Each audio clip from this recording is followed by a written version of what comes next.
A very good evening, dear friends, my students.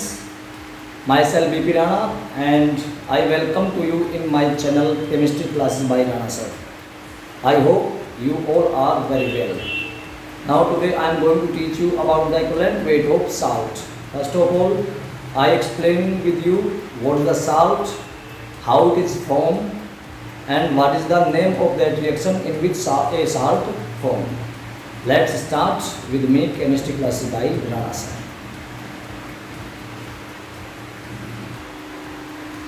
जी हाँ दोस्तों, आज हम बात करने वाले हैं लवणों का तुल्यांकी भार कैसे ज्ञात किया जाता है।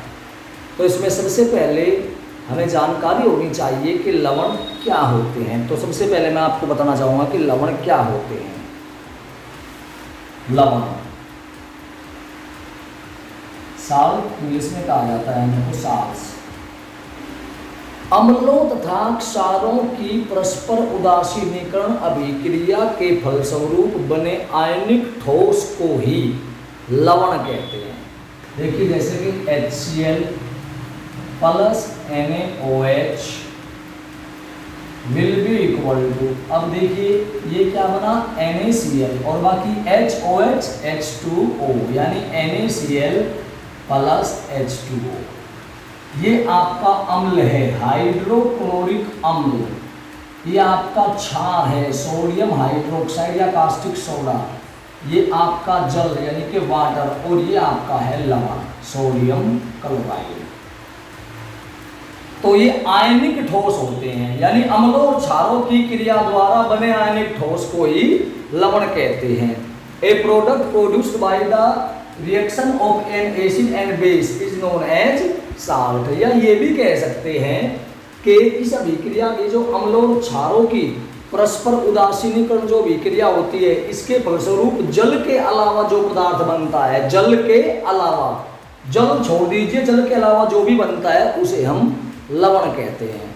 तो अम्लों तथा क्षारों की परस्पर उदासीनीकरण अभिक्रिया के फलस्वरूप बने आयनिक ठोस को या जल के अतिरिक्त बने पदार्थ को ही लवण कहते हैं। अब बात करते हैं लवणों की संयोजकता।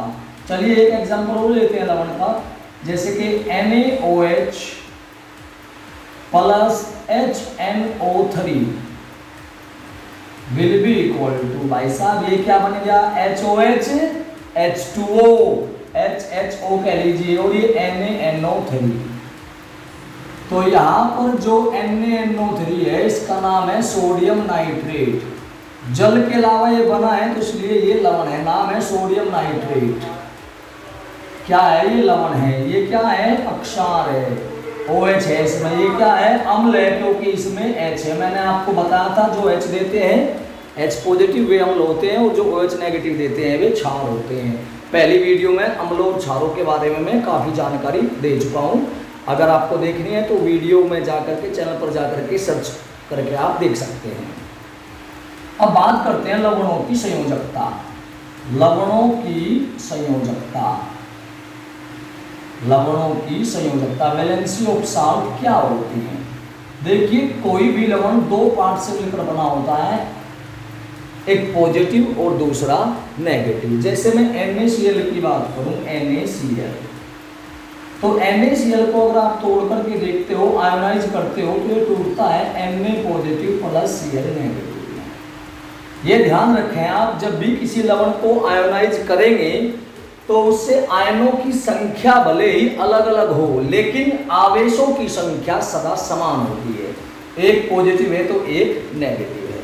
तो जो आयन बने हैं उनमें आप या तो पॉजिटिव चार्ज गिन लीजिए या फिर नेगेटिव, कोई भी एक गिन सकते हैं। तो पॉजिटिव चार्ज ले लेते हैं। चलिए, तो कितना पॉजिटिव चार्ज है?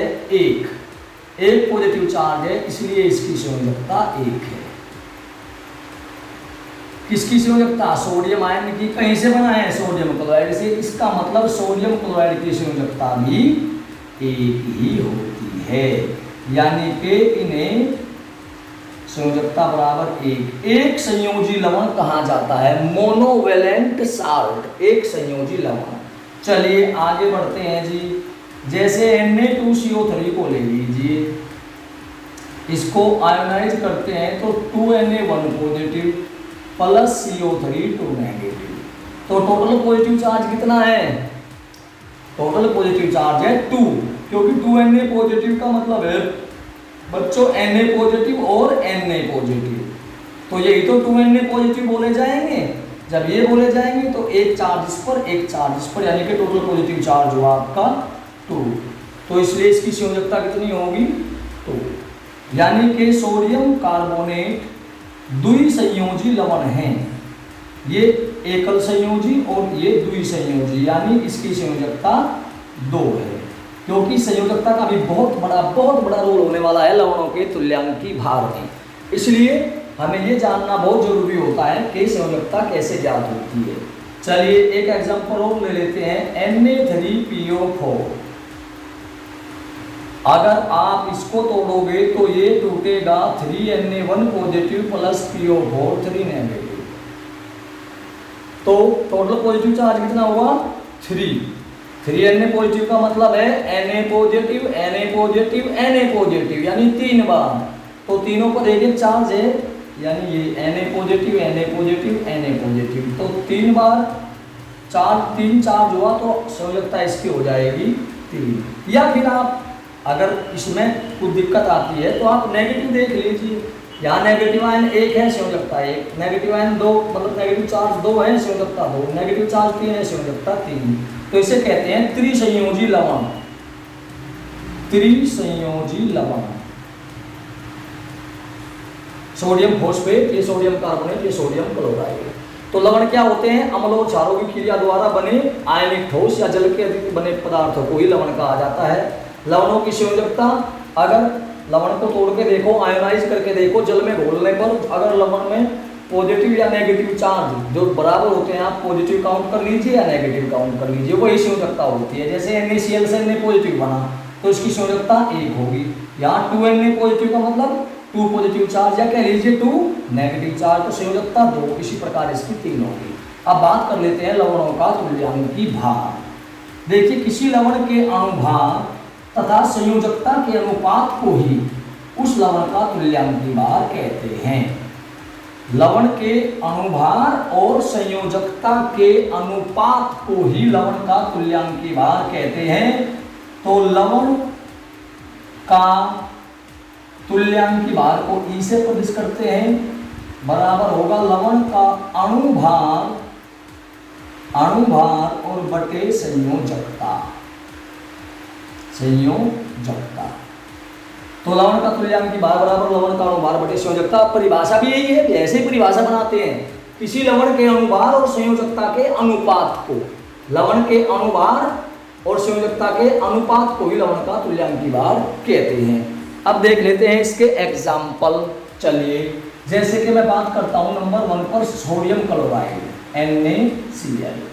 NaCl का तुल्यांकी भार बराबर इसका अणुभार, सोडियम का होता है 23 यानी 23, क्लोरीन का होता है 35.5, तो टोटल हो गया 58.5 बटे संयोजकता कितनी होती है आप जानते हैं, NaCl टूट जाता है Na पॉजिटिव और Cl नेगेटिव में, तो संयोजकता कितनी बनी 1, तो अपॉन 1 इक्वल्स टू 58.1 45, यानी इसका तुल्यांकी भार अणुभार के बराबर होता है। और जिनका तुल्यांकी भार अणुभार के बराबर होता है उनकी नॉर्मलता मोलरता के बराबर होती है। चलिए अगला एग्जांपल लेते हैं, वही ले लेते हैं Na2CO3 वाला।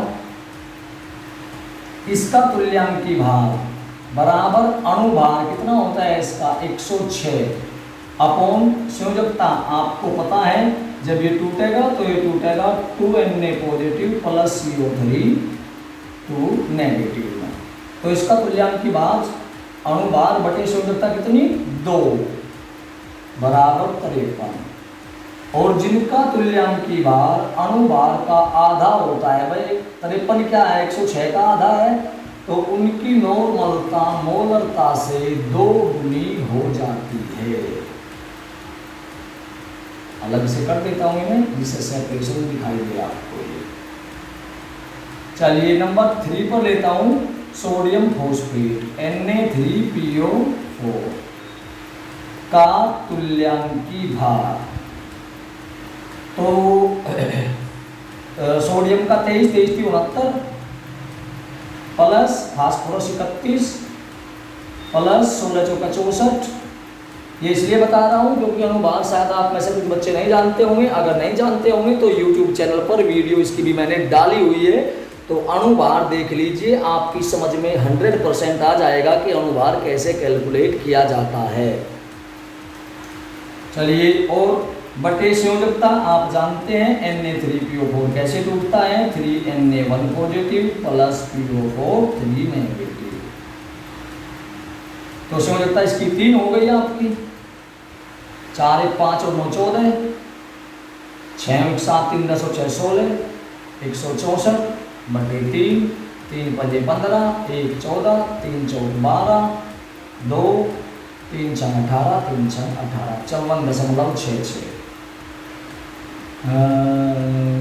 69 71 30 164 और बटे 3, 3 5 15, 1 14, 3 4 12, 2 3, तो इसका तुल्यांक की बार हुआ आपका 54.66। तो इस प्रकार आप किसी भी लवण का तुल्यांक की बार निकाल सकते हैं। और देखते हैं जी, चलिए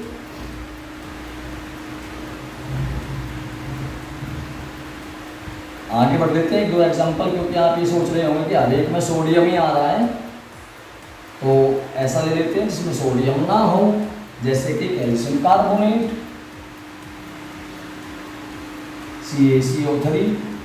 इसका तुल्यांक की बार क्या होगा जी, इसका अणुभार कैल्शियम 40 और 16 × 48 12 7 यानी कि 100 अपॉन वैलेंसी। आप जानते हैं कि कैल्शियम पर 2 पॉजिटिव होता है, कार्बोनेट पर 2 नेगेटिव होता है। इसका मतलब है कि संयोजकता 2 हुई तो बराबर कितना, 50।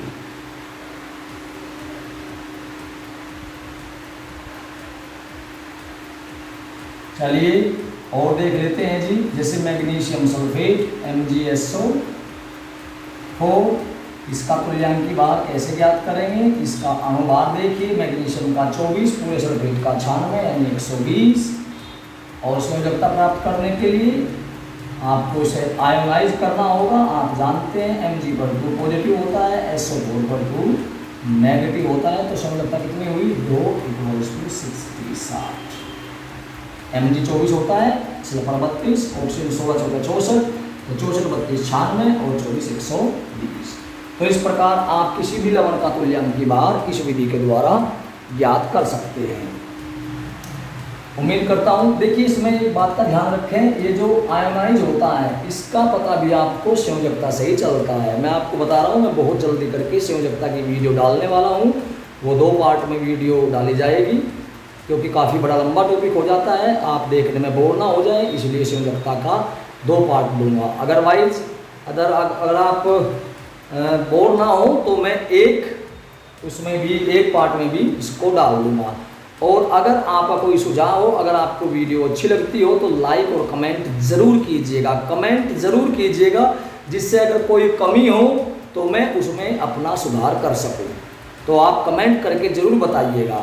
वीडियो को लाइक और शेयर कीजिए अगर वीडियो अच्छी लगी हो तो। अगर अच्छी ना लगी हो तो कोई बाउंडेशन नहीं है, लेकिन चैनल को सब्सक्राइब कीजिए। Chemistry classes bye Rana sir. तो ये था लवणों का तुल्यांक की बार। धन्यवाद। जय हिंद, जय भारत।